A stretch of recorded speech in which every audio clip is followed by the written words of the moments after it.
Hello? Okay, there we go. So I'm DiValentino. I was a youth ambassador in April on the trip to Nepal, my Gold Foundation, and it was the best experience that I think I've had traveling. So here's my presentation. What does it mean to be a girl? Defining the universal meaning of femininity.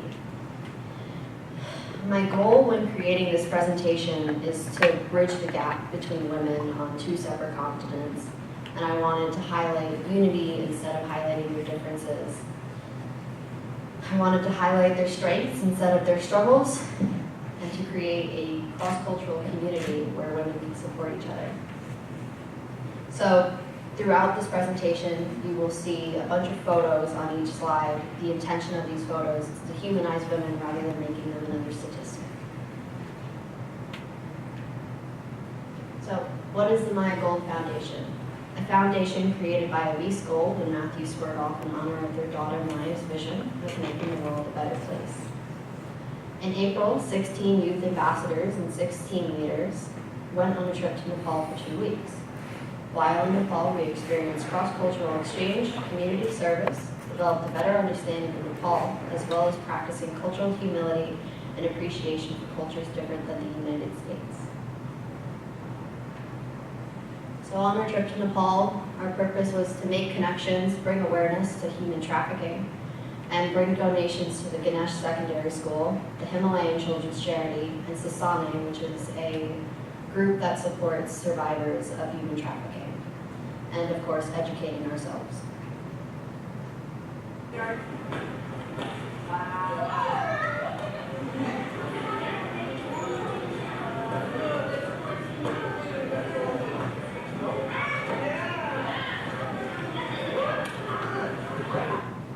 So, why this topic? So, on our last few days in Nepal, we went to the Ganesh school and spent 2 to 3 days there. I only spent 2 because I ended up getting sick on the 3rd day, even though I wanted to go. Anyway, I made a connection with these 3 young girls, Ritu, Janisa, and Javika. And the one girl that stood out to me the most was Janisa, mainly because of how she carried herself in the presence. She wasn't afraid to assert herself in any way. She wanted to make a connection with me, even though she did not speak the same language as me. And I think the thing that stuck with me the most, and still to this day does, is that I wasn't like that when I was a kid. So I was wondering, what was our difference? Like, where are we similar? So she is and was my initial inspiration for this presentation, because I felt like I needed to do right by her and explain our connection. So, what is the value of women in Nepal? Profit. In some places where women are valued, which of course is already very rare in Nepal, their sale might bring value to the family. Or there's no value. They're seen as burdens and they won't have the same life options or education as boys.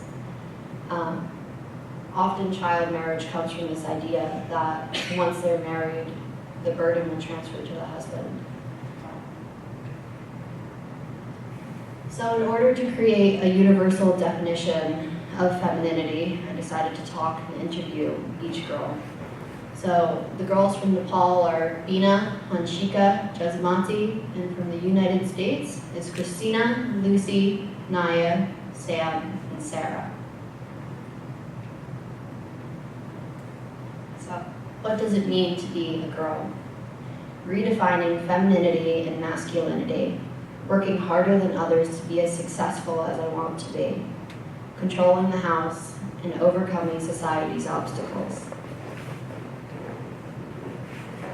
Jasmanti says, no matter what phase of life, we play a role of superhero, whether it be to our parents, children, partner, and the world itself. Being a girl is more than a blessing. What I want to highlight here is how she is defining her own value. She is adding another option of what it means to be a girl. It isn't just profit. It's not no value. It's her own definition. being strong, capable, independent, and valuable, even in a world that doesn't let us be so.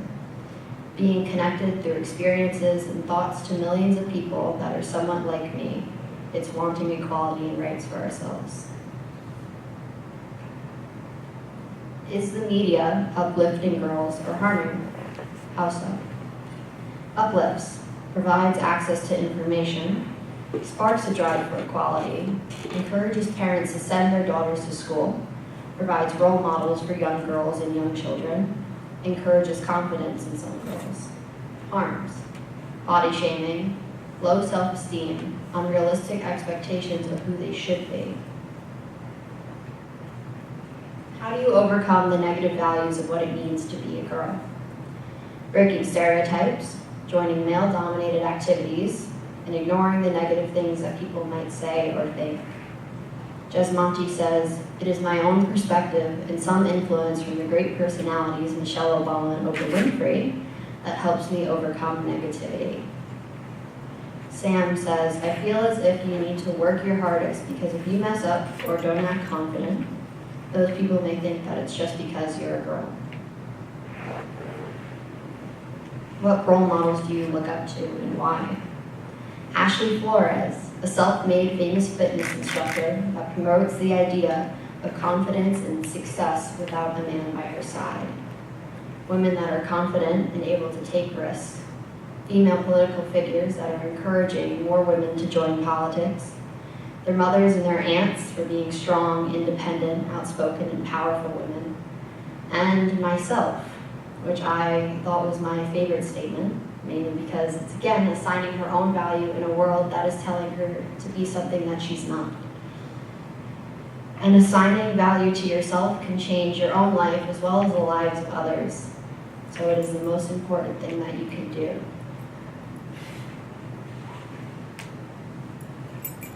What role models do you look up to and why? I see my mom as my role model because when my dad was killed by Maoists, she was around the age of 20 and my grandparents wanted her to get married. But she said that they had already lost one parent. I don't want them to lose both parents and stayed by her and her sibling's side. So Bina says her mother is her role model. Jesmonti says that Oprah Winfrey and Selena Gomez, who everyone in this room probably knows, looking at them always pushes me to think out of the purpose of my own existence. They are both inspiring and great humans. What needs to change in the culture of Nepal to be more supportive of women? Bina says that I think that the family must be supportive and respect girls and their decisions. That way, countries will give women respect because home is the first school of the people. Erasing taboos behind menstruation, women supporting each other and fighting for equality as one, and stop enforcing gender roles. What needs to change in the culture of the U.S. to be more supportive of women? Women respecting and uplifting each other, other women despite their differences, equal pay, more women in government and leadership positions. We need to teach that confidence isn't cockiness and it isn't selfish or conceited to love yourself. Breaking the mindset that women won't excel in their field and to stop the hypersexualization of women for profit. And I want to make note of Christina's quote there, that confidence isn't cockiness or being selfish. It is assigning value where people tell you to not have value, and that self-love can be a driving change in the world. If you are outside of Kathmandu, is there a difference of how gender is viewed there from Kathmandu? Regardless of where you are, people are still narrow-minded and skeptical about the work done by women. Girls mostly focus on household chores instead of life skill training. In Kathmandu, there is gender diversity and a strong LGBTQ+ community. Women in villages or other parts of Nepal need permission from their fathers, husbands, and sons to do anything. Ina says, "It used to be that girls were sent to government school and boys to private school, making girls do all the work and boys not doing much work. But now I see the change, like both go to private school and share the work at home." Jasmati says, "We are binded by various do's and don'ts. In other places, girls do not have an equal chance to raise their voice against injustice or discrimination." Anshika says, "It is normal to see people of all types in Kathmandu, but it can become a great deal in other parts of the country. Also, if we talk about women, the lifestyle of women is different to the lifestyle of people in other parts of the country." Where do you see yourself in 10 years? Environmental lawyer, police officer, poet, role model, teacher, forensic scientist, making the Forbes 30 under 30 list, women change maker, health manager, passionate, happy, driving change, duty, paying her parents, making the world a better place, being successful and creative. So, while in both cultures they're very different, one thing that is the same is that discrimination is universal. And it's pretty scary how deeply rooted and shockingly similar the roots of sexism are in both communities. But despite that, I want everyone here to remember that today's young women see themselves as a more positive vision of themselves and their future than ever before. And empowered women can, together can and will change the world and reclaim ownership of what it means to be a girl. All right, are there any questions?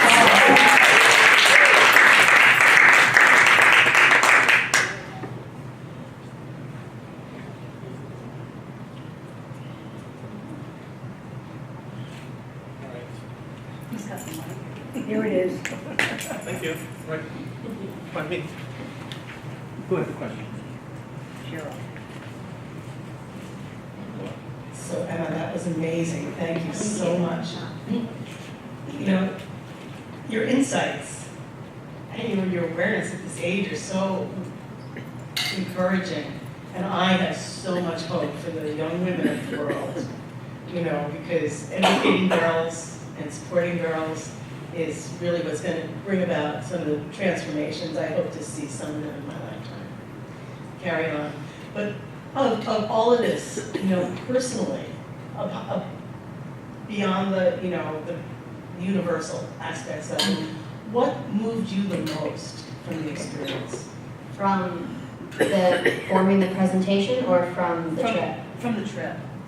I think, again, what my inspiration for this presentation would be Janisa, because one of the big moments where I knew that we had made a connection, I knew from my side I had made a connection, but I didn't know if it was reciprocated. And on the first day that I had spent with her, I made her a drawing of a flower. And then on the last day, she looks at me and asks me to draw a flower. And then she, on that same paper, starts writing Ma Tinulai Maya Garshu, which means I love you very much in Nepali. And it was just a very incredible experience for me and most moving.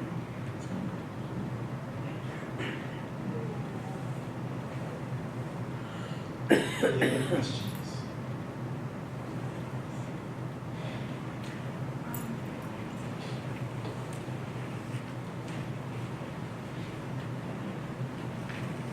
So we travel together, but of course have different lens and experience. Jashuda, Jazz, the woman, yeah, that you interviewed. Was she the woman who presented to our group? Yes. Okay. It's fascinating for me to hear the quotes that you brought in. Apparently you interviewed her personally, Yeah. post-trip, because I remember when she talked about being born a girl she used the word unfortunately. Yeah. Do you want to talk a little bit about that? So when she was speaking about her experience of being a girl in Nepal, she kept using the words, unfortunately I was born a girl, which again brings us back to the value of women in Nepal. And the women in Nepal, they want to have male children because they believe that male children will support the family the best, they'll get the best education, they have the best chance at life. So they don't really give the same chances to their female children. And women who only give birth to female children are kind of seen as lesser in a way, like they've failed their family somehow. And so with her experience, her being born female wasn't a good thing, it wasn't a blessing on her family, it was just, it was more like a curse in a way. But one of the things that she actually does say when I was interviewing her is that being a girl was more than a blessing, which I think was really incredible to me because, again, it brings us back to self-love, changing your own life. So.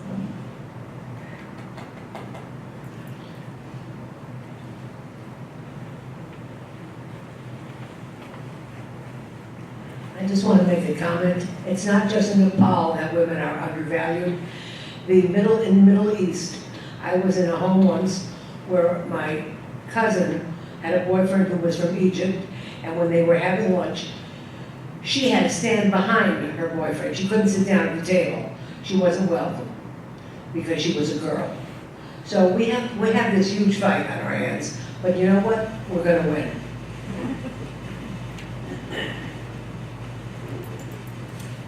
Any other questions or comments for Emma? Yeah. Sorry. Okay. I'm sorry.